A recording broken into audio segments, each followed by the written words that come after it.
Good day everyone, we are the group 3 from BEd2C. So we will be presenting the properties used to group and store materials. So we have here 3 specific objectives from revised Bloom's taxonomy. Ano, nawawala nga ako. So the first objective is define and describe materials based on their observable properties such as absorb water, float, sink, and undergo decay. So the first objective we use from revised Bloom's taxonomy is remembering and understanding. This is defined and described. So these objectives focuses on developing the learner's ability to recall and describe the observable properties of different materials. So at this cognitive level, the students identify materials and understand basic scientific concept by observing, naming, and explaining their characteristics. So proceed po sa number 2. Jessa.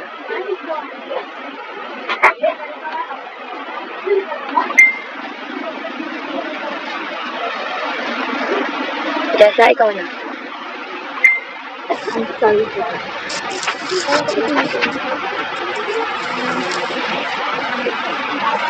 Dito na po tayo sa pangalawang objectives. Classify the importance of property grouping and storing materials with a guided discussion and reflection activity that focuses on decision making and problem solving. So dito daw is kailangan i-classify yung importance ng mga materials, kung paano yung tamang pag-grouping sa kanila at pag-imbak ng mga materials para mapanatili yung kaayusan ng isang lugar o kaligtasan tulad ng mga schools or kaya sa bahay lang natin. Sa pamamagitan ng maayos na pag-aayos or pag-imbak ng mga materials is mas mapapanatili natin yung kaligtasan ng isang lugar na kung nasaan yung mga materials.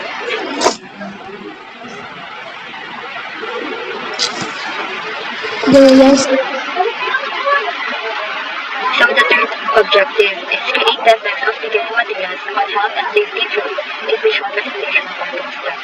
This will help promote awareness and responsible system. So the revised Bloom's taxonomy use is used. So at this highest level of cognitive learning, students use what they have learned to design and produce something original.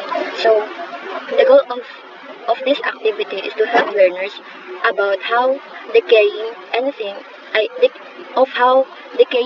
can be bad for our health and safety. So sa pamamagitan ng paggawa nila ng poster or visual presentation, they will understand what happens when things start to rot or break down. And they will also learn how decaying things can make people sick, cause of bad smells, or even bring germs. Okay po. Proceed na tayo sa teaching and learning procedures, di ba? Tama ba? O sasabihin na din yung Janelle. Yung ginamit yung integration. Yes, sasabihin na tayo. Ay, mahalay ko ito. Okay po. Proceed na po din.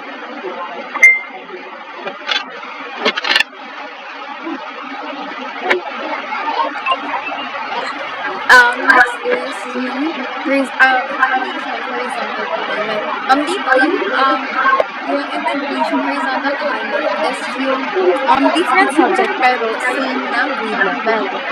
Dito is yung isa sa horizontal alignment is yung maritime educational pantahanan at pagkabuhayan for industrial arts and system of management. Nagagamit ang dalawang system panitong English at Greeks. Dito, once na complete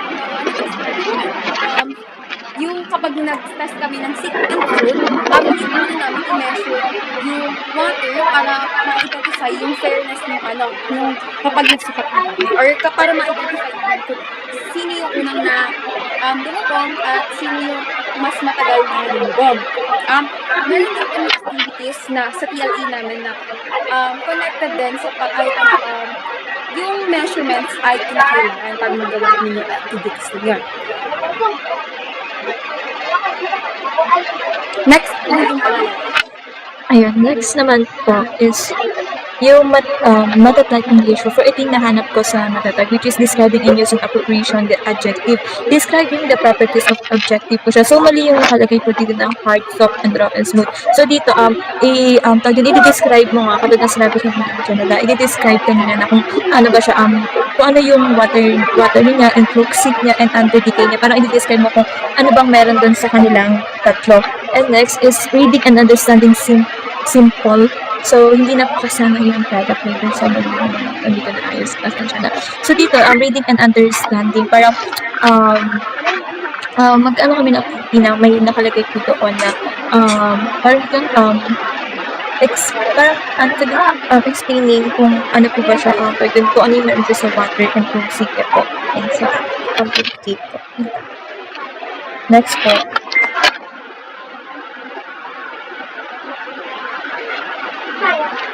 So, proceed na po tayo sa teaching and learning procedures. Tama? Tama ba, everyone?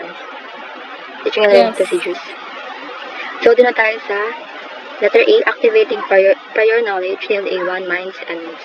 So, learners will define and describe different materials and share what they know about their properties, such as absorb water, float, sink, or decay.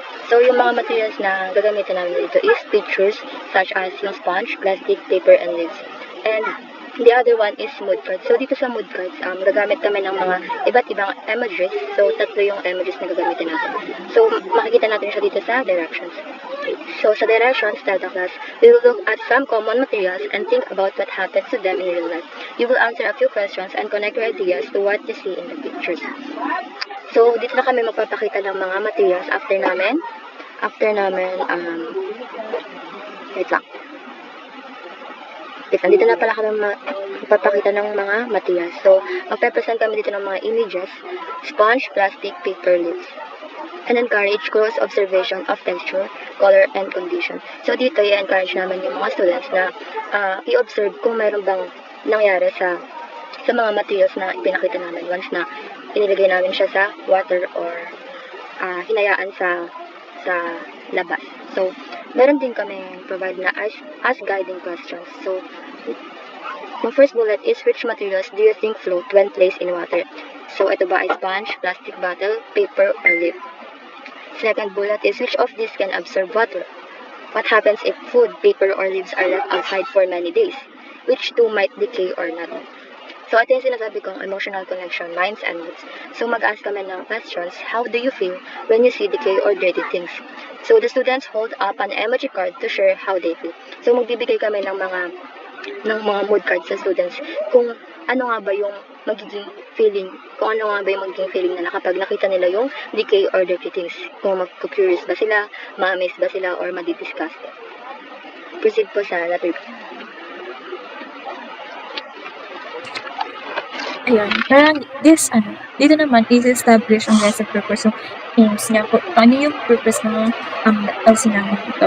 So, these learners will be able to identify different materials based on their observable properties such as absorb water, home sink, and under decay. So, ang ibig sabihin daw po, matututo daw po yung mga mag-aaral na kilalanin at ilarawan yung iba't ibang materials na batay sa kanilang nakikitang katangian. Halimbawa na lang dito, may mga bagay bang sumisipsip tulad ng dala at papel, at may mga bagay ba na lumulutang gaya ng kahoy o plastic na bote, at mayroon bang lumulubog na gaya ng bato o bakal, at mayroon bang bagay na nabubulok tulad ng mga dahon at natitirang pagkain po. And the learners will be able to classify po.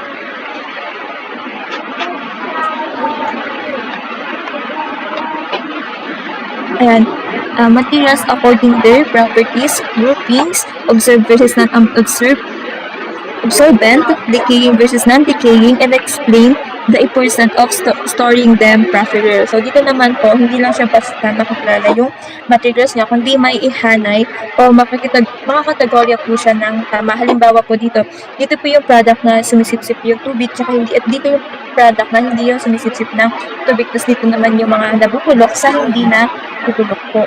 And next, These learners will be able to create a simple poster or visual presentation showing their harmful effects of decaying materials on health and safety and suggest responsible ways of disposal. So dito, inaasahan na yung mga bata daw po ay um, inaasahan daw po na magagamit ng mga bata ang kanilang mga natutunan sa pamamagitan ng paggawa daw po ng mga poster at simple presentation. Dito po ipapakita nila kung ano ba yung masamang epekto ng nabubulok na bagay tulad ng mga basura, panis ng pagkain at mga patay na halaman and sa kalusugan natin at sa kaligtasan. Next naman, nag-proceed tayo sa pangalawang case, developing and deepening understanding PLE2 task and impact. Dito is yung activity na pinrovide namin yung group sorting activities. Mas makakatulong to para mas ma-deepen yung understanding ng data. Dito sa objectives namin is layunin namin is yung matutunan ng estudyante kung paano ba i-classify o i-group yung iba't ibang materials like yung sponge, woods, papers, and so on. Based sa kanilang observable properties. Kung sumisisip ba ng tubig o lumulutang o di kaya lumulubog. At nag-block ang tubig. Sa pagkakita ng hands-on or activities ay mas makikita nila kung paano ginagamit ang mga katangian materials sa wastong pag-ibig. Dito sa direction namin is ino-observe yung materials. Titignan or hawakan yung mga bawat materials. I-describe kung ano yung texture at kulay nito. Next naman is yung pangalawang direction is yung in-measure and i-prepare yung water. Gamit yung measuring cups, susukatin yung exactong dami ng tubig. Tapos ibubuhos yung tubig sa isang maliit na container. Dito matututo yung bata sa base measurement, siyempre. Next naman sa pangatlo is isasagsaw bawat materials sa simulation na water. Yung pang-apat naman is yung pang-fourth naman is iti-test or ilalagay yung materials dahan-dahan tapos i-observe kung nagpo-float ba or kung nagpo-float ba or nag-sink.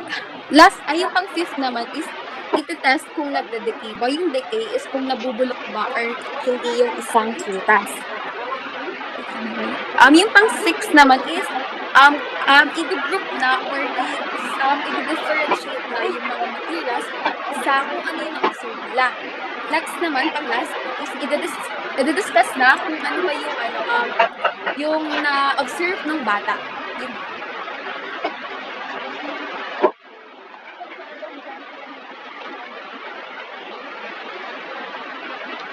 Jessa, nakamute ka. Sorry. Dito naman tayo sa pangatlong PLA, making generalizations or abstraction. So, yung objectives nito is create a poster with a slogan that shows how decaying materials affect health and safety and encourage people to dispose of waste properly. So, dito is igagawa ng poster na may slogan na nagpapakita kung paano ito nakaka-apekto sa kalusugan at kaligtasan ng nabubulok na basura at kailangan hikayatin yung mga tao na magtapon sa tamang paraan. So, yung directions is, yung una is, make it short, creative, and easy to remember. Okay lang kahit maikli lang siya na slogan, basta andun pa din yung pagiging creative ng isang student at saka madali lang matandaan. Yung pangalawa, it should warn about the dangers of decaying waste or promote disposal. So, dito sa number 2 is yung babalat tungkol sa panganib ng mga nabubulok na basura na pwedeng magtaguyod sa tamang pagtatapon. Is yung mga nabubulok na basura is pwede silang makaano sa atin ng sakit, ganun. Tapos dito sa number 3, show examples of materials that decay. So, magpapakita, dun sa poster na lights, magpapakita sila ng mga examples ng mga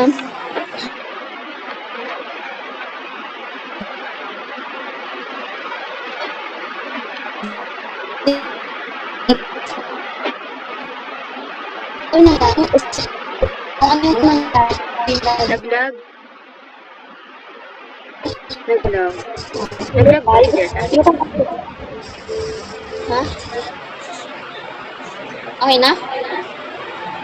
Parang naglag ka kanina. So, yung number 5, you can also show the right way to dispose of them. Pwede mo rin ipakita doon sa poster and slogan na gagawin nila kung paano yung tamang pagtatapon O pwede gumamit ng sa mga trash can, ganun. And pang-last, add on to sentence explaining the impact of decaying materials. So, dito sa panghuli is mag-explain lang sila kahit 1 hanggang 2 sentences na nagpapakita ng impact ng mga nabubulok na basura sa kalusugan o sa kapaligiran natin. Ayun lang. Open ka.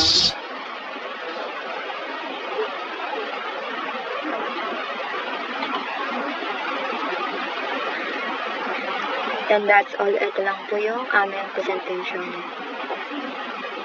Janelle. Sabi ka.